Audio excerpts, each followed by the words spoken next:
And hello, movie lovers, and welcome to the show. Tonight I have Abby from Motor City Nerds here with me. Once again, we are actually doing our Game of Thrones after show for House of the Dragon. This is a spoiler review for episode 3. Oh, yeah, and I also have a little bit of announcements to make in a few minutes once we start this thing off, so let's go on ahead and do this.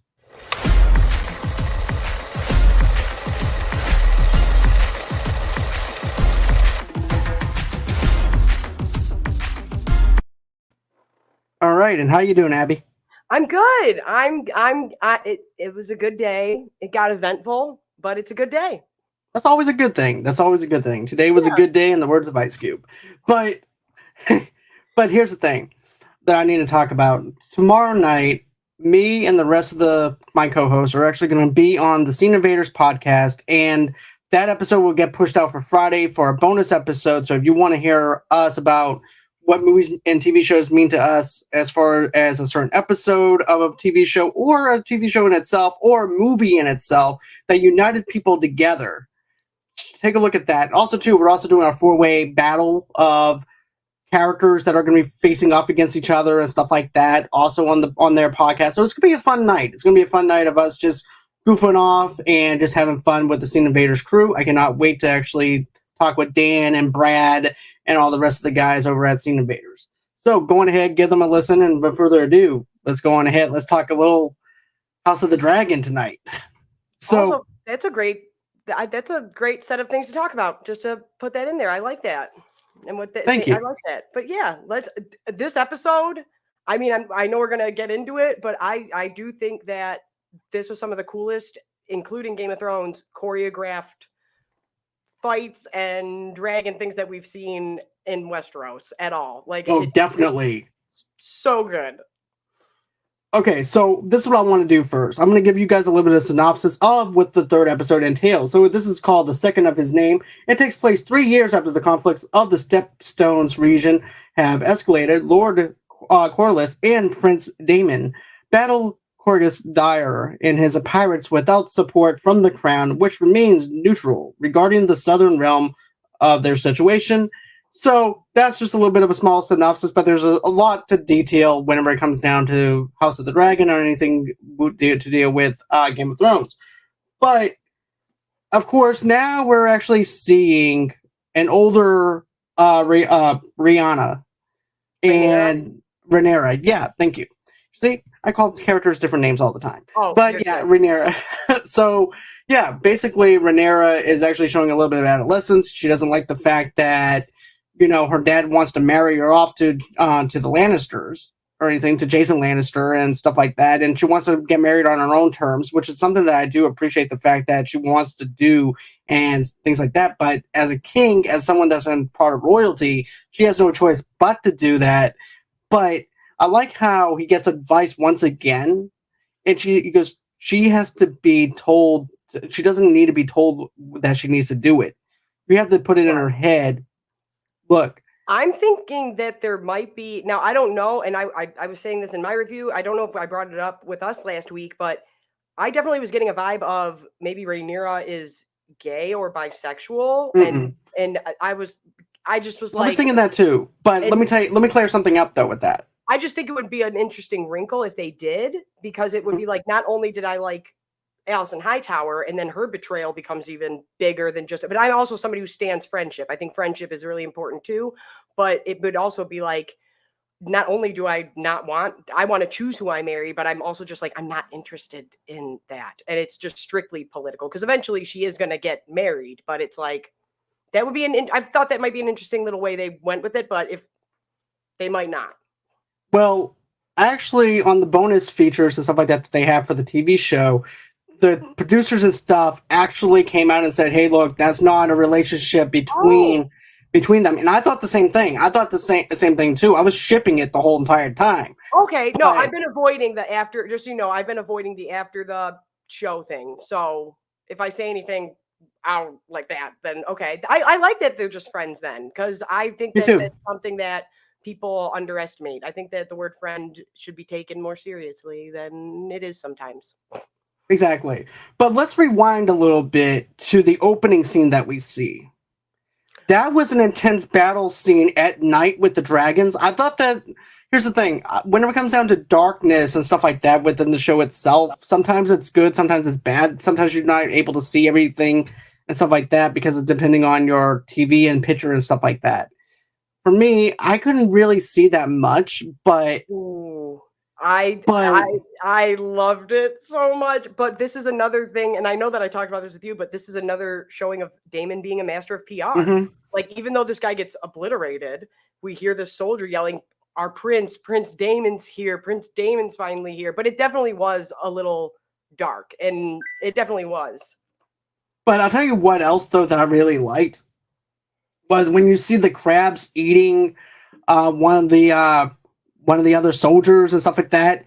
I'm like, oh my god, this is like Davy Jones from Pirates of the Caribbean kind of level stuff that I haven't seen in a Game of Thrones kind of style.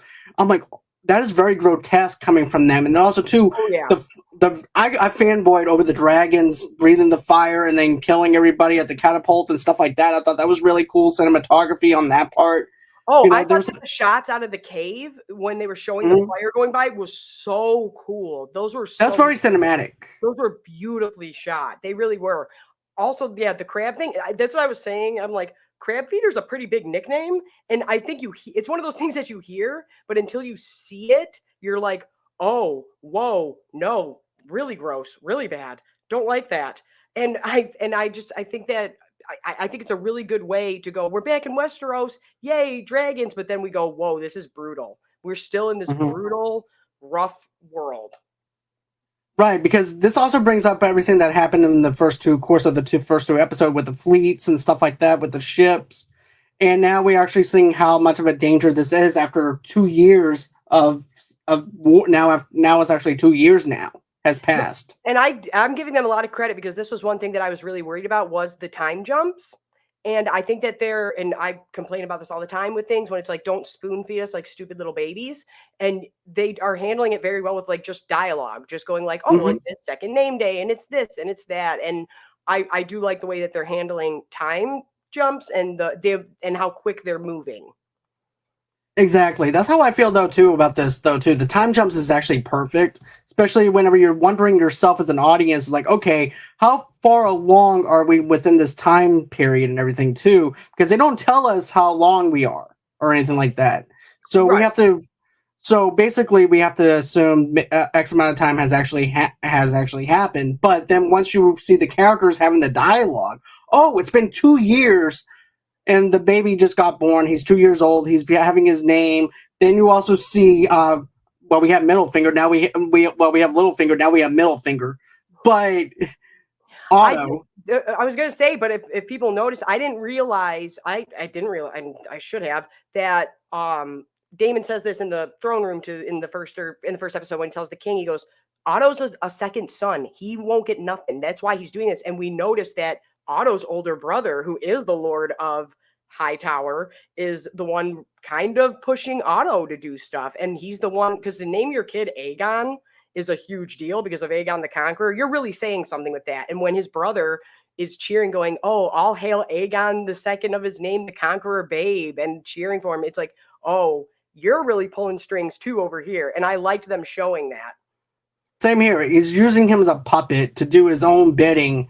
And we don't know what his game actually is unless he wants him to get killed so that way he can actually be the concierge of the throne to where he can tell him what to do.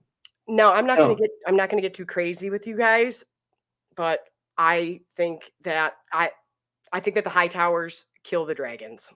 Like, not directly, but, well, like, indirectly, they want like I said in the other one, they don't call it a dragon, they call it a we call weapon, it a weapon. and so it's like high towers, maesters are all about science, so I'm like, are you guys gonna" that's been a theory in the community for a long time, but now I'm like, if you're gonna go with that, that would be interesting.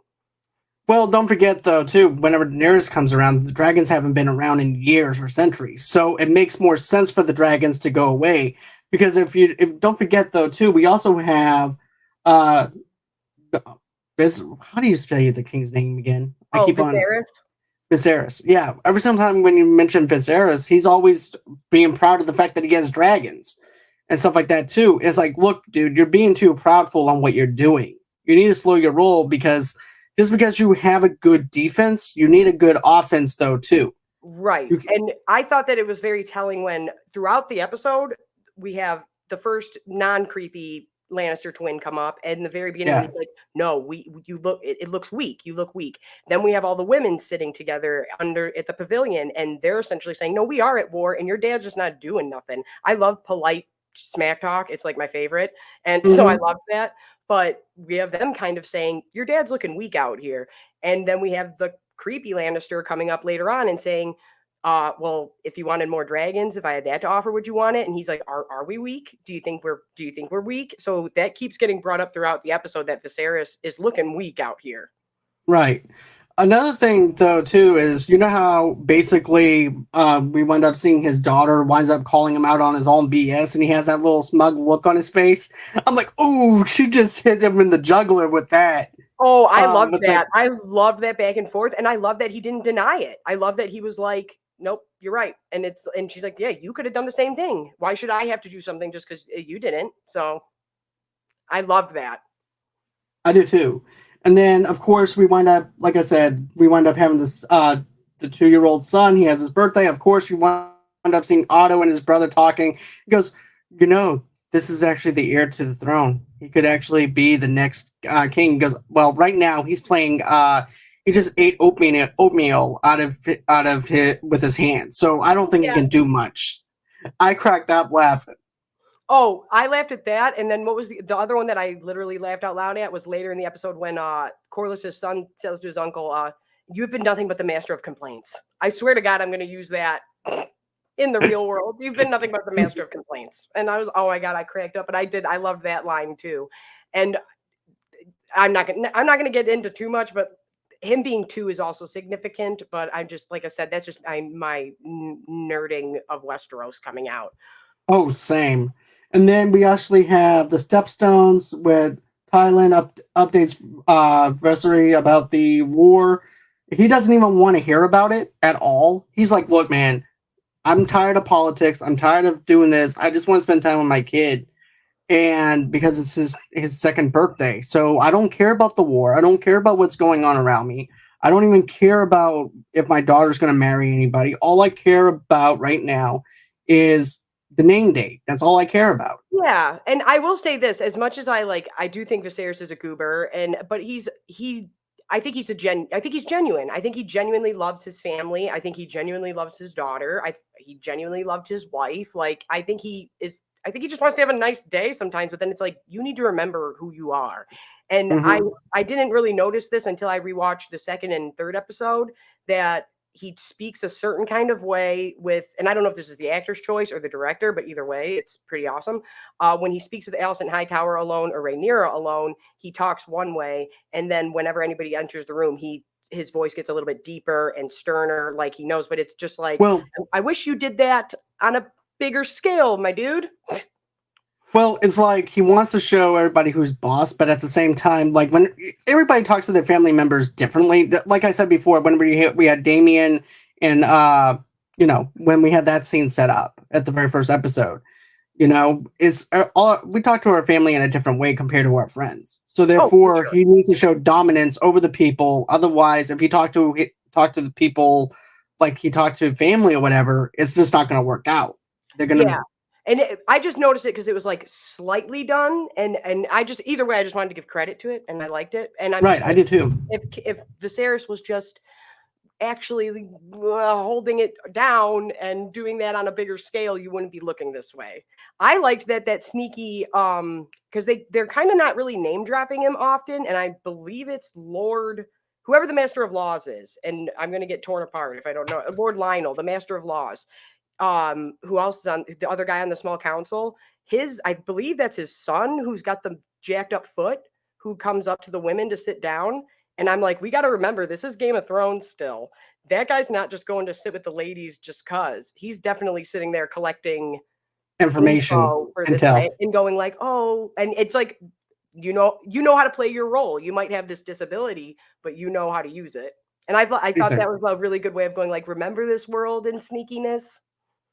Exactly. I could definitely see that. And I liked how they played off that narrative of the fact that he has a disability. So therefore, some people are like, well, this dude has a disability. It's okay. He's just going to be fine. He doesn't know anything. He It's has a also disability. It's So, also very reminiscent to Tyrion. You're right. underestimated because of you're a dwarf. And then I did like them showing all the women's. It was almost like the scene in in Goodfellas when she's like, and all of them are just sitting here accepting what these guys do, Hmm. and she's looking all. You know what scene I'm talking about? I felt like Yeah, that. it's the scene in the hairdressers where basically Yes, Karen is still a fish out of water, basically. So she's basically trying to get used to how a mafia wife is supposed to act and how she exactly. thinks. And they're all talking about their kids, how bad they are, how horrible they are. So it's the same kind of scenario whenever you Yeah. look at this kind of thing too, and trying to find her place in this world as well. So I definitely know what you're talking about. And yeah, I definitely that's the first thing I thought of when I saw it. I was like, "Oh my god, this is just like that Goodfellas scene. I love this." But it was almost like, yeah, these women talk smack and stuff, but none of them are really playing the game of Thrones like Cersei was, or like Rhaenys, the queen who never was, is. None of them really do. They kind of just are gossiping, and you can see that Alison Hightower has accepted the fact that they're all complacent, and she's accepted that this is what women do. This is where we belong. And Rhaenyra's standing and won't sit down with them, and is like, no, yeah, I'm gonna go do whatever because I don't want to be a part of this. And I really like them showing that these women are complacent with being cogs in the machine of this patriarchy. Same. I definitely like that. And then of course, you have Rhaenyra who's still trying to find her place and things, and there's that friction, that brokenness between her friend, and even whenever she has to call her my queen, it's gut wrenching. You can tell that it's hurting her in a way, still after 2 years. Definitely. I definitely think that I have a theory. I don't know how many other people feel this way, that I think that Alicent was being very genuine this whole episode. Like, there's a couple times where like she's trying to say like, Rhaenyra, I am queen, when they're in the Godswood, and she's like, get out of here, minstrel. Like, I see what you're doing there, but I do think she was being genuine when she tries to check all the other ladies, and she's like, I think Rhaenyra will be a good ruler. Like, I think just like Viserys, Alicent genuinely wants, like, can we just come together and be a nuclear family for a minute and be cool? Like, please. I genuinely think she wanted that until we get to the scene of the king being way too hammered at that fire. And he starts saying, imagine being all knocked up, uncomfortable in the woods. This sucks. And then your husband tells you, I never wanted to remarry, never wanted this, never Hmm. thought I, and it's like, man, and especially to like a young girl like that, where it's like, okay, you're hitting her right in the feelings. And I think I think after that is when she's maybe not fully flipping, but starting to realize like I can make moves too, and I might have to Right. for my kids. Exactly. It's like the woman of the household tilts the head while the man is not. He may think he's in charge, but really, I'm the one who actually is the one who's operating here, And and she's you're not. and like especially comparing it to Game of Thrones, where they didn't underestimate. Like Tywin doesn't underestimate women. He doesn't underestimate Elena Tyrell. He knows that they can be ambitious and stuff. Nobody's just splurting things out in front of the ladies of the court in Game of Thrones, but in this they kind of are. And I noticed that with Alicent a lot, is that a lot of people were having conversations right in front of her, and I'm like, you guys don't even. That's that. But I also think they're trying to say like that's how little. Same thing with the guy with the disability. That's how little you look at these women. Like there's no Exactly. way they could play the Game of Thrones, but really they're gonna They mess it up for can't. you guys. They're gonna mess it up for you guys soon. Well, for example, we actually saw how Daenerys winds up breaking the wheel in Game of Thrones. Women have a huge dominance when it comes down to the Game of Thrones. Oh And yeah, so, and that's something I like is the woman of power and the regime of women being in power, and also too because men are high strong. We're easy enough to get killed first before anything. Women actually have a chance to actually think on their feet without having to show any kind of emotion or anything, and to yeah. think things through more thoroughly than a man does. I'm just being completely honest. And well, But especially back then, it was more like, well, it's survival. It's going, and I tell people that all the time. I'm like, where where a man is gifted with the ability to bash my head in if they want physically, women, we have to think, we have to maneuver, we have to just on a daily basis. Like that's just how we have to, if we don't, we can get hurt very easily. So I love the way they're handling this. And that was always, I got a really interesting comment on my channel that was about, they said, I'm like, no offense, but I they just felt like Targaryen women are the reason the house fell. And I was like, I always thought the kicker is really the women are the ones doing everything, and the men are the ones that are just kind of the face of the Iron Throne and then screwing things up.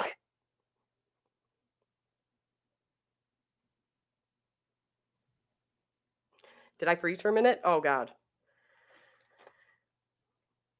Oh, but I also wanted to bring this up too, because I know I talked about this with you before, but I definitely think that I don't know if they said this in the after the episode thing, but the costuming department, I really like how Daemon and Rhaenyra are in this bright red and black in the first 2 episodes, and now Rhaenyra is kind of in the still in the scales and everything, but Viserys is always in like almost a faded black, and I thought that was really, I think that's a really cool way of showing this. He still has black and red, but it's not the black and red that Daemon and Rhaenyra are wearing.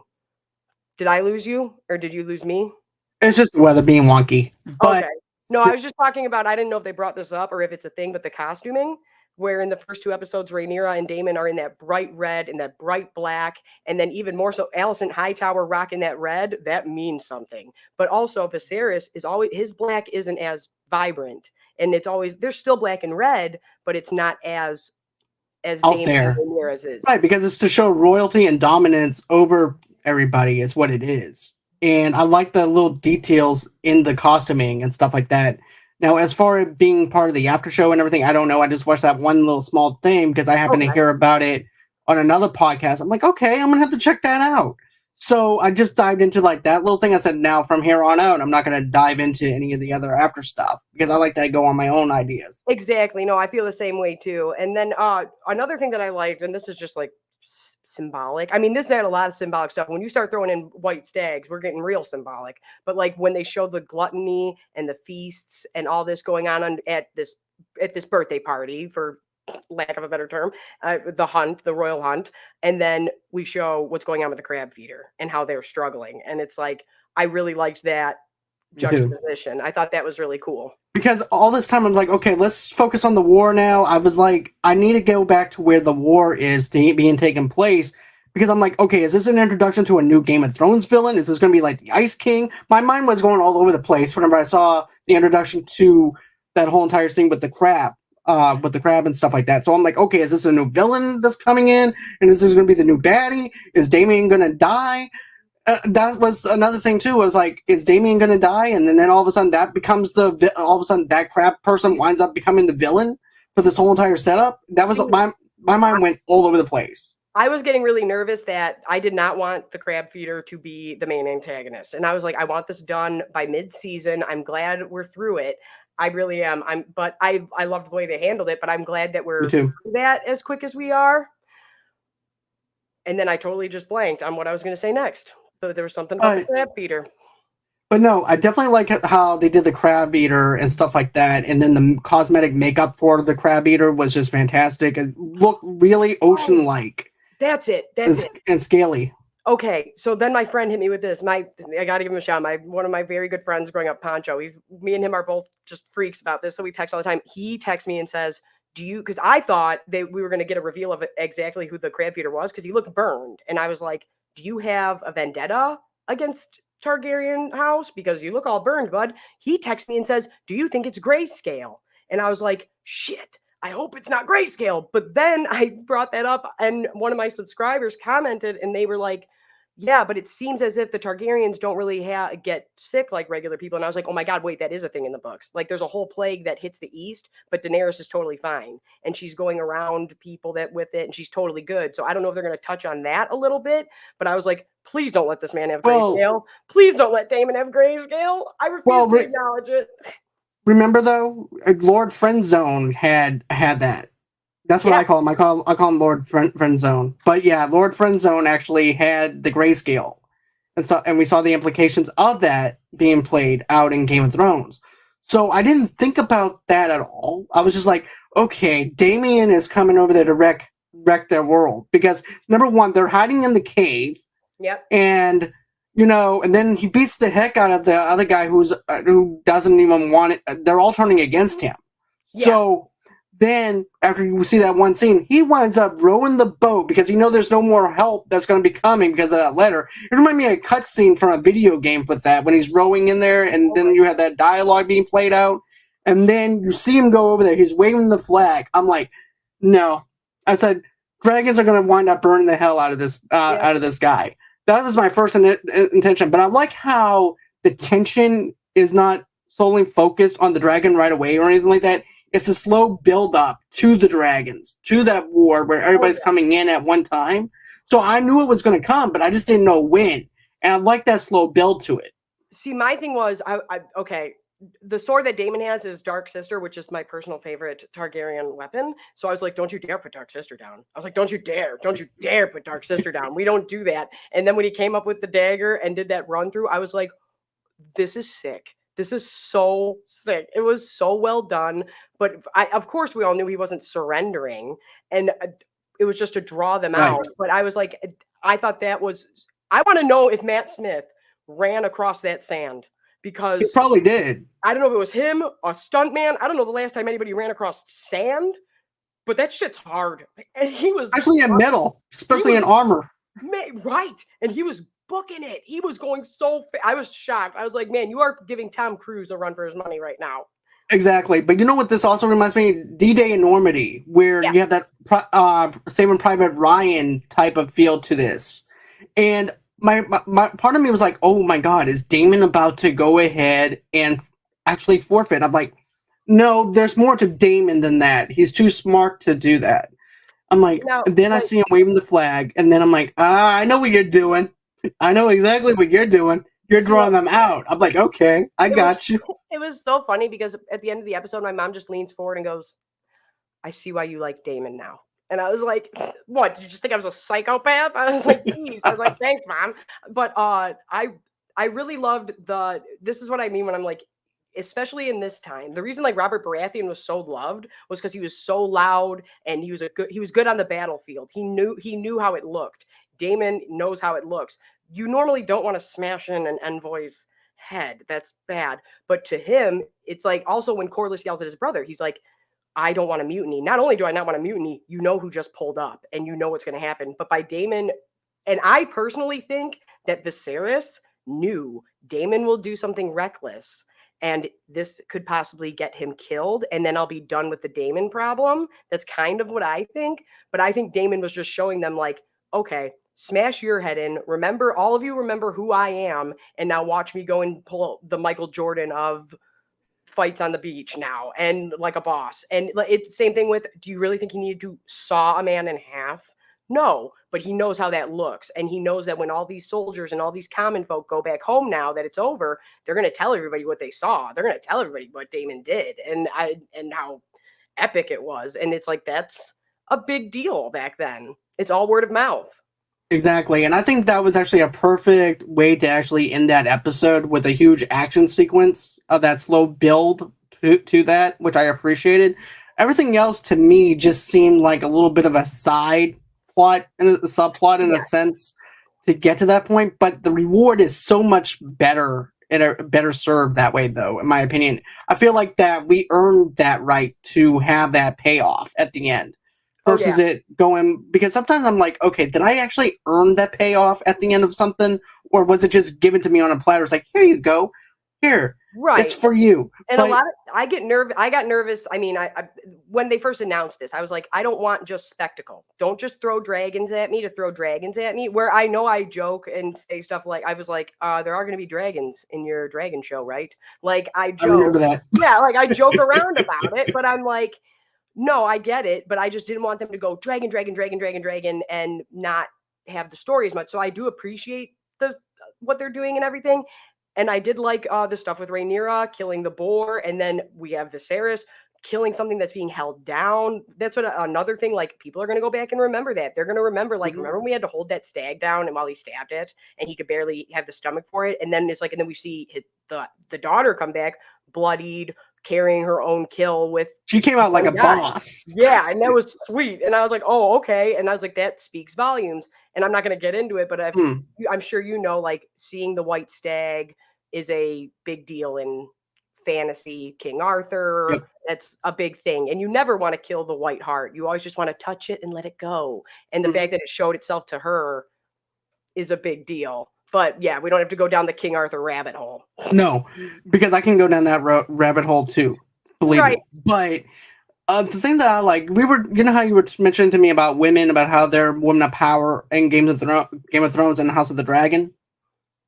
Well, look at what Rhaenyra did. She ended up killing a wild hog, which is supposed to be something that was a hunt specifically just for the men, and she comes out on top and be like, look, I can do more than just serve people drinks. I can do more than this.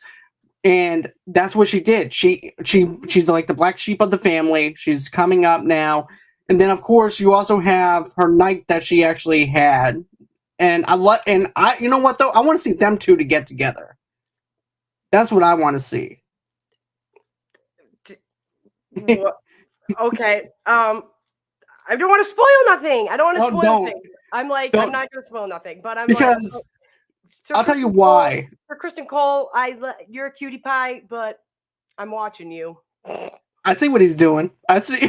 Right. But I'll tell you why I want this is because of the fact that it's not the paint by the numbers kind of thing that Hollywood always does. Oh, let's go on ahead. Let's crown her a king because that's what we're used to and accustomed to. So I want them to go with someone that's outside of the realm of that. Yeah. And even though it's about how the house is and about protecting the house and keeping that sacred. I did like that scene between her and him.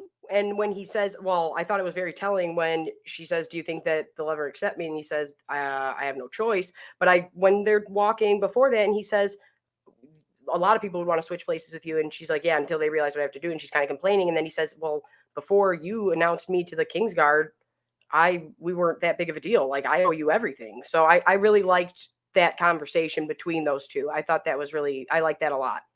Same here. I thought the chemistry worked between the two of them, which is why I was sold on the whole relationship thing to begin with. Oh, for sure. But, and back to just to get this out real quick I have kind of an issue with them really shoving this prophecy down our throat, but that's a whole other thing. Cause at first I felt like, are you just bringing this up to remind us of the previous series?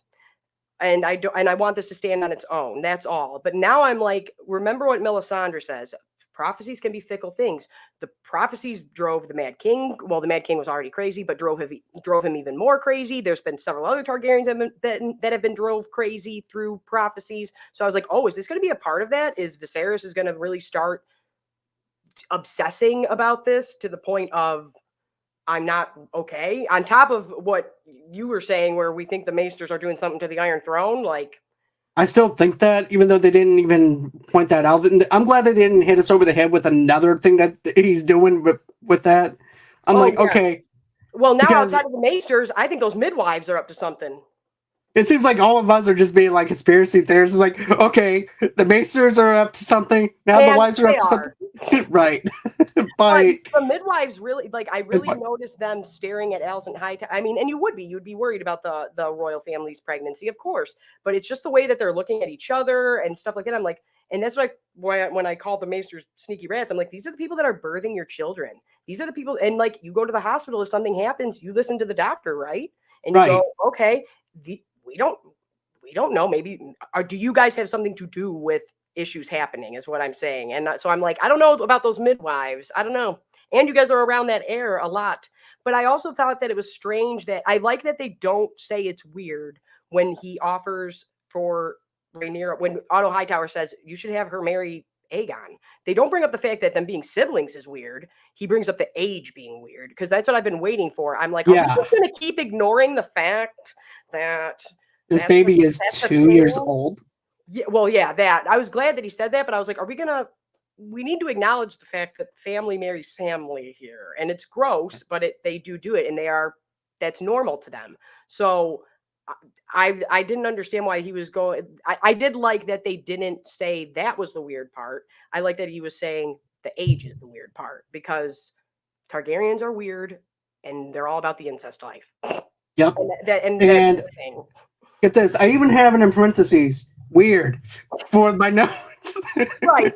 Oh, Yeah, no, see, like, I just have, like, all the stuff from the hunt right here, and then, like I was saying, when Alicent Hightower and the king are speaking at that fire, she calls him my love. She's like, "Oh, what, my love?" And then he's like, "Meh, I'm hammered, and I'm saying a bunch of stuff I Yeah. shouldn't." And it's like I said, I mean, I wasn't a teenage girl that long ago, but it's like, It's only man, been 2 years, but she had to be forced to grow up very quickly during that era. So that's something too that we have to take in consideration as well. Because she right, was just basically a servant girl who was actually just there for him, and then she winds up becoming the queen, which also winds up becoming, not Visera, but basically, when we wind up seeing, of course, Rhaenyra as her mother now. So that's a new step, and of course, she's going through an right. adolescence phase now. Right. And That's the thing too. I think they're doing a very good job of showing like these are young girls, like teenage girls, and that's what I mean. Like I'm not that old, and I remember when it was like being a teenager, and it's like it's pretty emotional and stuff. And then it's like to have the guy you're married to while you're knocked up with this kid saying that to you. I think that really hurt her and woke up Allison Hightower to I got to be an adult for real now. She might have already had kids and stuff like that, but like now it's like I really have to. draw that line between Yeah. mother and friend Yep. kind of deal. And, I feel bad though. Well, not bad, but whenever you see the knight chasing after her, I'm like, she's going to get this dude killed.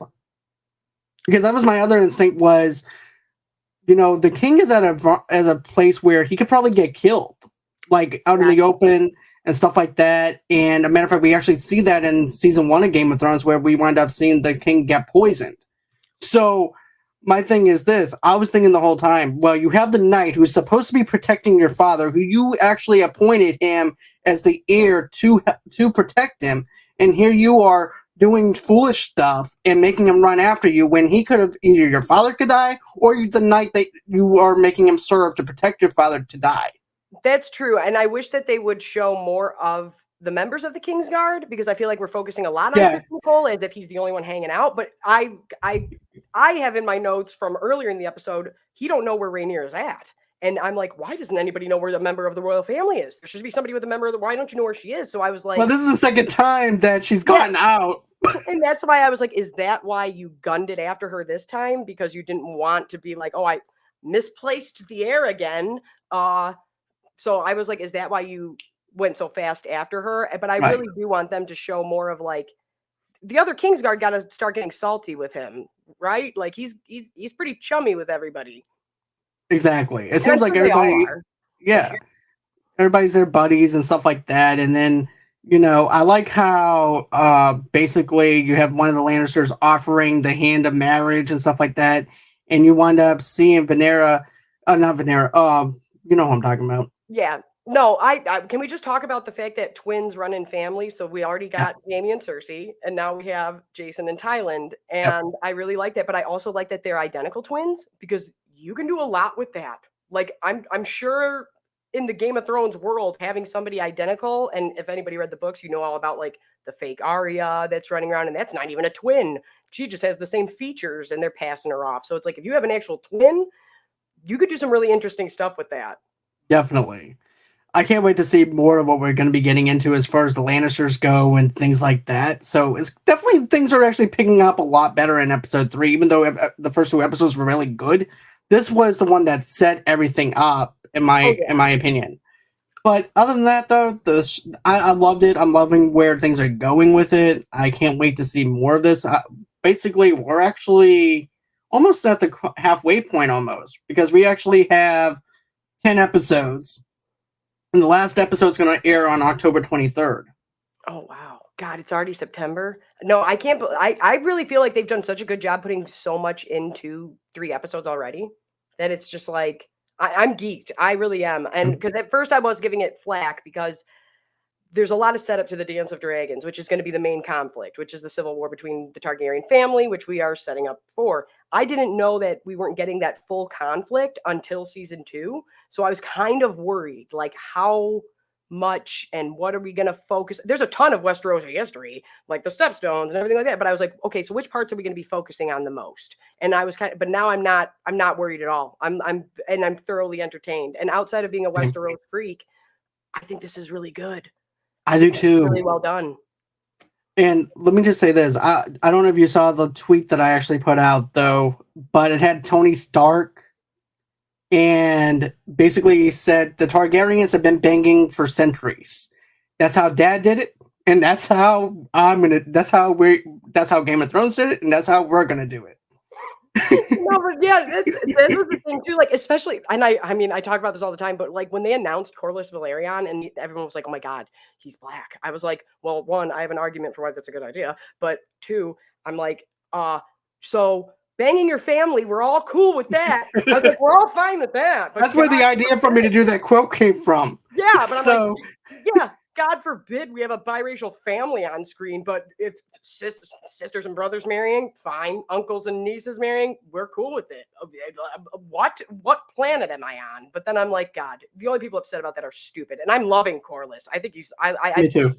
He's, and I've been saying this, I think that Corlys is like I said, he's a cooler version of Ned Stark almost. And I think he's really going to be the heart of this show, him and his family. And then Damon's going to be the fun.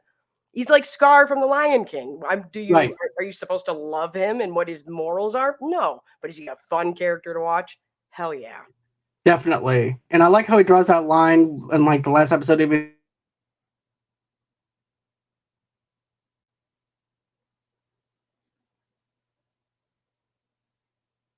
I think I might have lost John. Oh. And I think I might have froze up for a minute. Okay. Is your weather getting bad? A little bit, so we're gonna have to wrap it up. Unfortunately, we're not gonna be doing a full hour like I wanted to, guys. Well, I was gonna say I'm down to talk more if you want to. I mean, whether we do it here on my channel, whatever. If you're free at all this week, let me know, and we can just I sure will. We can just BS about it if you want.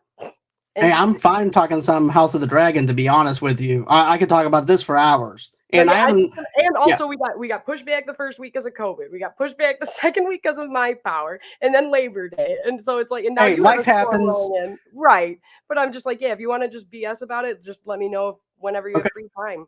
Sounds great. And I just want to mention to everybody, this is actually going to be the official day. Is on a Wednesday. It's not going to be on a Monday because I figured this. I've been getting a lot of people that are loving the show, and it happens to be on a middle of the week, which is actually perfect because everybody can actually have a chance to watch the show and then come and watch our show. So I think that's actually perfect.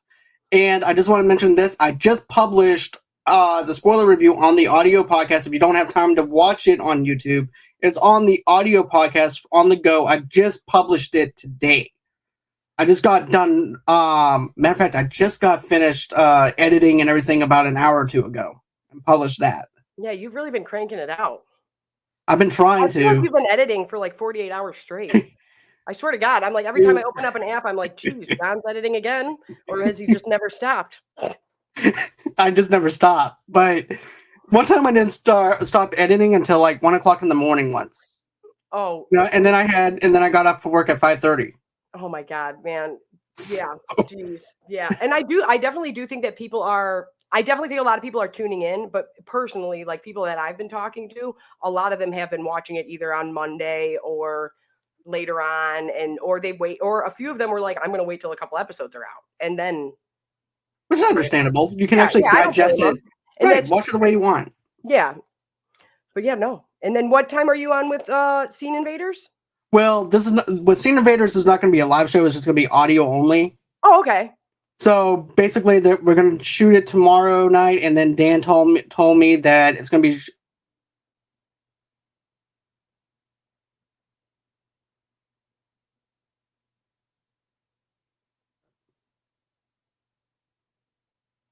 Did I lose? Yeah. No. You didn't lose me this time. Okay. Oh. But basically, what I was trying to say. Yeah. Yeah. Dan said that it's going to be as a bonus episode coming up on Friday. So stay tuned for that. So we're shooting it tomorrow night. It should be up on their podcast at Scene Invaders over there. Also, too, visit them on their YouTube channel as well. They also have a YouTube channel. So with that being said, if you want to follow Abby, all her information is in the links below. Don't forget to smash that like button. Don't forget to smash that subscribe button. Don't forget to comment below. Friday night, 8 o'clock Central Time, 9 o'clock Eastern Time. I'm going to be back over here for our She-Hulk review. We didn't do one last week or anything like that. I actually had some stuff that came up. So we're combining 3 and 4 together. So the first half is going to be episode 3, and then the last half is going to be episode 4 for She-Hulk. So if you guys want to catch your She-Hulk stuff, it's just going to be on YouTube. And that's it. It's not going to be on no audio podcast. So always until next time, guys, it's been fun. It's been real. I can't wait to do this again, and have a great and safe rest of your night.